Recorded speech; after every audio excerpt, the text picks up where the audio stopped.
Good afternoon. I'm J. Lenora Bressler, and welcome to the April 23rd, 2022 edition of the Bible Delight in the Details. We just finished a wonderful Passion Week with celebrations and commemorations of all of the days of the week. Now we are in a 40-day period of time when Jesus would appear, come and go, before over 500 witnesses in a variety of situations. And he showed them that he was in the flesh, as we say, that he was actually bodily resurrected. Now, to the early church of the first several centuries, this became a real issue because in that day, there was a debate about whether or not the body was worthy of anything, or whether it was something that was only important simply as an earthly vessel for the spirit, and that therefore it was of much, much, much lesser importance, if any. We know the Gnostics were so enthralled with the spirit of man that they actually didn't pay any attention to the body, didn't think it was worth anything. And there were some heresies that developed from that misunderstanding. But if you see one thing in the accounts of the Gospels of Jesus post-resurrection, it is that there's an emphasis on his body. He even ate with them, definitely showing that he was bodily present. Now, it was a glorified body. It was a body that could come and go as it wanted to, that didn't have to just walk around like normal people, but could just appear in the middle of a crowd, such as occurred on the evening of that first Easter. But it was still a body that could be touched, that could be clung to. What does that tell us? You know, I don't know about you. Well, I probably do know about you, actually. Human beings are very sensitive of their five senses. And there are things, wonderful things about this life that come to us through our sensory perceptions of our five senses. I want you to think about this. The wonderful smell and feeling in the atmosphere right before and after a rain.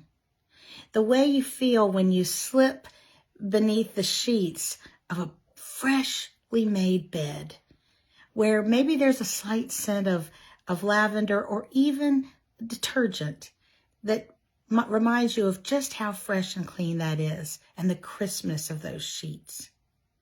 How about when you put your hand on very plush velvet and you can feel the strands going between your fingers as you move your hand gently over that material?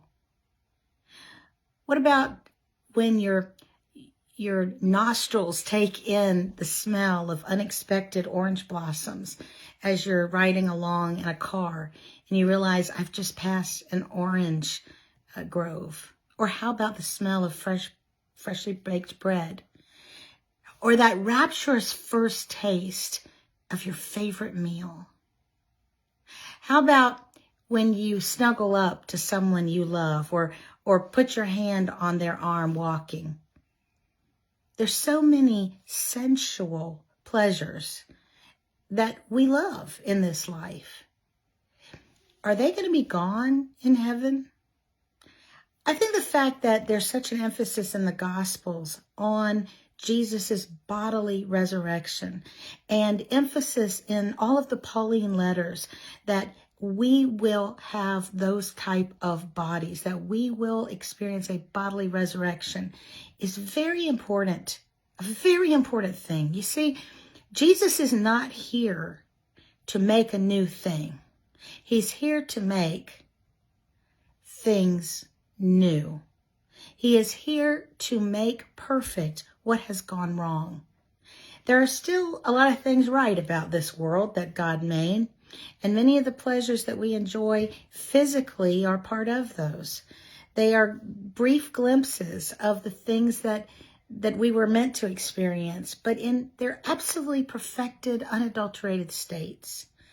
So one time when I was struggling a bit with what is heaven really going to be like and will I even like it, I remember hearing a pastor say, Jesus never takes things away.